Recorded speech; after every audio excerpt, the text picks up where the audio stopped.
Assalamualaikum warahmatullahi wabarakatuh. Bagaimana anak-anakku sekalian? Pagi hari ini sehat semua? Alhamdulillah, kalau kita semua selalu diberi kesehatan. Pada kesempatan hari ini kita bertemu kembali dengan saya, Bu Lulu, untuk menyampaikan materi yang kelima, pertemuan yang kelima, yaitu mengenai teks eksposisi dalam media massa. Sebelum pelajaran hari ini kita lanjutkan, sebaiknya kita memulai dengan doa. Semoga apa yang kita kerjakan hari ini bisa bermanfaat bagi kalian semua, demikian juga dengan Bu Lulu. Baik, berdoa kita mulai. Berdoa selesai. Baik, anak-anakku, kita lanjutkan, yaitu kita mulai dengan KD-nya, KD pengetahuan atau kompetensi dasarnya 3.5, yaitu mengidentifikasi informasi teks eksposisi berupa artikel ilmiah populer dari koran atau majalah yang didengar dan dibaca. Sedangkan untuk nilai keterampilannya KD 4.5, yaitu menyimpulkan isi teks eksposisi artikel ilmiah populer dari koran dan majalah yang didengar dan dibaca. Kita lanjutkan, yaitu tujuan dari pembelajaran hari ini. Kalau kita lihat KD-nya tadi adalah mengidentifikasi dan menyimpulkan. Di sini cukup hanya ada 3 untuk tujuannya yang kita capai hari ini. Yang pertama adalah kalian nanti diberikan pengertian dan ciri khusus dari teks eksposisi. Yang kedua, mengenali unsur-unsur teks eksposisi. Dan ketiga adalah menyimpulkan isi teks eksposisi. Sebelum pelajaran kita mulai, kalian bisa sambil membuka buku paket Bahasa Indonesia kelas 8, yaitu mengenai bab 3 yang terdapat pada halaman 59 sampai 74. Karena nanti itu ada tugasnya yang saya ambil dari buku paket tersebut. Baik, kita lanjutkan materi hari ini, yaitu yang pertama, pengertian dari teks eksposisi. Apa sih teks eksposisi itu? Adalah karangan yang berusaha memberitahu atau menerangkan sesuatu. Berarti karangan tersebut berupa sebuah pemberitahuan. Lalu, ciri-cirinya apa saja dari teks eksposisi tersebut? Yang pertama adalah penjelasan pokok secara objektif. Berarti intinya secara objektif. Yang kedua, yaitu gaya penulisan informatif berupa sebuah informasi. Yang ketiga adalah teks memuat sebuah fakta. Yang kedua, yaitu mengenali unsur-unsur teks eksposisi. Ada 2, yaitu gagasan dan fakta. Dan yang kedua adalah mengenai pola pengembangan dari teks eksposisi tersebut. Saya jelaskan satu persatu. Yang pertama adalah gagasan dan fakta. Apa sih gagasan? Saya kira kalian sudah tahu semuanya.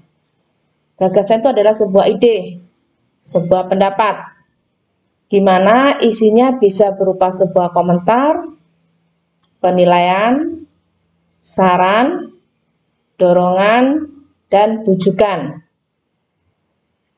Contohnya, pengolahan hutan tidak menunjukkan adanya tanda-tanda perbaikan dibandingkan tahun sebelumnya. Itu sebuah ide, sebuah pendapat seseorang setelah menanggapi, melihat sebuah kenyataan seperti itu. Kenyataan yang ada di sekitarnya.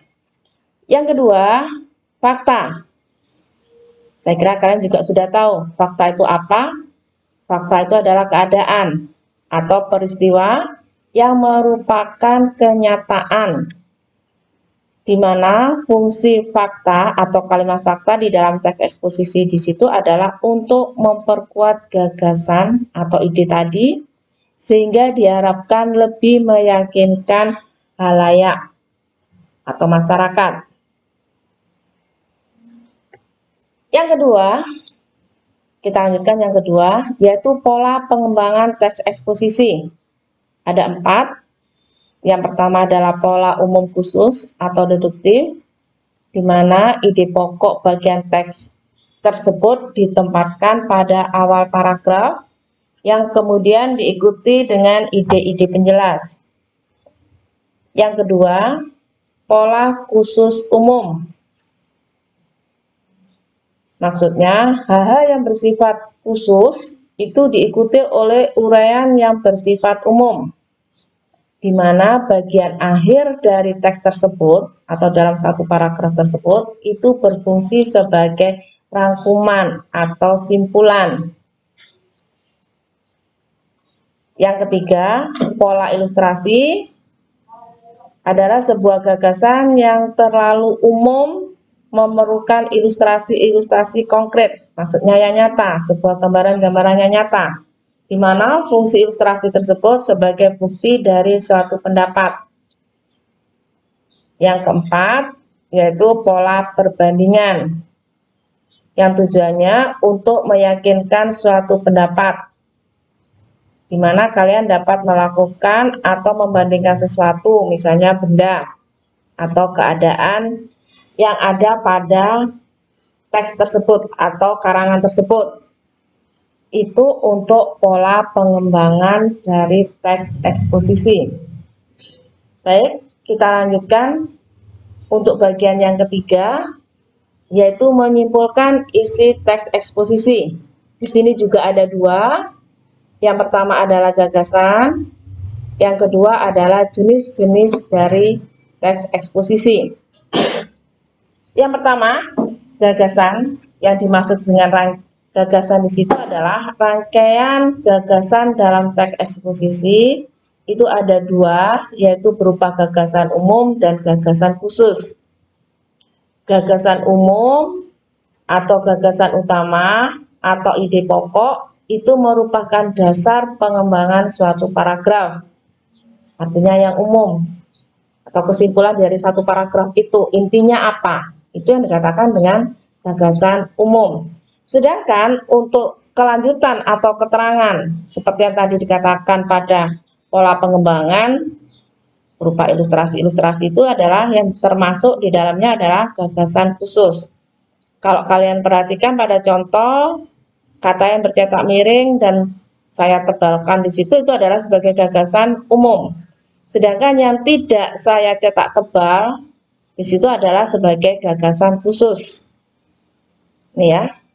Kalau kalian perhatikan, sebelum itu kondisi hutan Indonesia benar-benar sudah memprihatinkan. Itu gagasan umum. Sedangkan gagasan khususnya di situ adalah dalam kurun waktu 50 tahun, hutan Indonesia mengalami penurunan luas sebesar 64 juta hektar. Pembukaan hutan alam di dataran rendah di Sulawesi telah memusnahkannya. Jadi di situ gagasan khusus atau gagasan penjelas tidak hanya terdiri dari satu kalimat, karena kalau kalian perhatikan tadi dari pola pengembangan di situ untuk meyakinkan dari gagasan umum tersebut. Jadi lebih dari satu, bisa lebih dari satu. Itu untuk pengertian dari gagasan yang meliputi 2, umum dan khusus. Kita lanjutkan pada bagian yang kedua untuk menyimpulkan isi teks eksposisi, yaitu kita harus pelajari yaitu jenis-jenis paragraf berdasarkan letak gagasan umum. Yang pertama, paragraf deduktif, yaitu paragraf yang gagasan umumnya terletak di awal paragraf atau kalimat pertama. Itu bisa kalian baca sendiri. Selain dibaca, kalian juga bisa membedakan. Sudah saya buat berbeda dengan gagasan penjelas.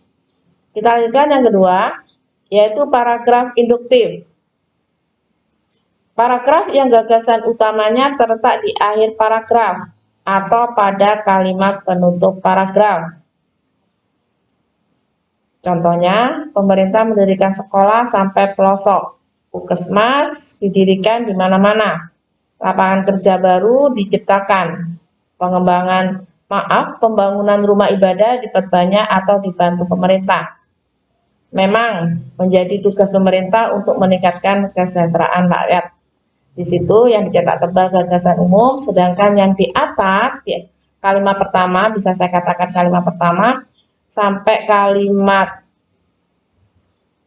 tiga kalimat di bagian awal di situ adalah sebagai gagasan khusus. Jelas ya anak-anak? Kita lanjutkan yang ketiga, yaitu paragraf campuran. Adalah paragraf yang umumnya terletak pada kalimat pertama dan akhir. Maksudnya adalah gagasan umumnya itu terletak di bagian kalimat pertama dan terakhir. Dalam paragraf ini terletak dua kalimat utama. Sedangkan kalimat yang terakhir dalam paragraf campuran ini merupakan penegasan dari pernyataan yang dikemukakan dalam kalimat pertama. Contohnya bisa kalian lihat di situ, kata yang bercetak tebal ada di awal kalimat dan di akhir kalimat. Sedangkan tiga kalimat yang ada di tengah itu sebagai gagasan penjelas. Ada yang tanyakan untuk materi hari ini? Materinya sampai di sini, sampai jenis-jenis paragraf dilihat dari gagasan umum. Kalau tidak ada, kita lanjutkan pada tugas. Untuk kalian, tugasnya berdasarkan materi pertemuan yang kelima hari ini. Yang pertama adalah, buatlah ringkasan pertemuan yang kelima. Maksudnya kalian bisa mendengarkan keterangan saya, bisa melihat langsung pada buku paket kalian, yaitu seperti yang saya katakan tadi, halaman 59 sampai 74. Itu untuk tugas yang pertama, membuat ringkasan. Sedangkan yang kedua, yaitu kalian kerjakan tugas yang terdapat pada buku paket Bahasa Indonesia kelas 8, halaman 62 sampai 74, yang meliputi 1. Kegiatan titik 1, yang terdiri A dan B. Sedangkan yang B, yang kedua maksud saya, untuk tugas yang kedua, kegiatan 3.2. Juga terdiri dari A dan B, kerjakan semua. Sedangkan yang ketiga adalah kegiatan 3.3, yaitu A dan B juga. Terus bagaimana? Kita lanjutkan untuk soal berikutnya. Untuk soal nomor 1 dan 2, dikerjakan di lembar kertas folio bergaris seperti biasa ya anak-anakku, dan dikumpulkan sesuai dengan jadwal. Jadwal pengumpulannya itu menyusul. Itu saja yang bisa saya sampaikan hari ini. Mudah-mudahan kalian semua selalu diberikan kesehatan dan materi hari ini bisa kalian manfaatkan sampai kapanpun dalam hal terutama yang ada kaitannya dengan pelajaran, yaitu jelas ulangan harian maupun ulangan PAS atau pekan akhir semester.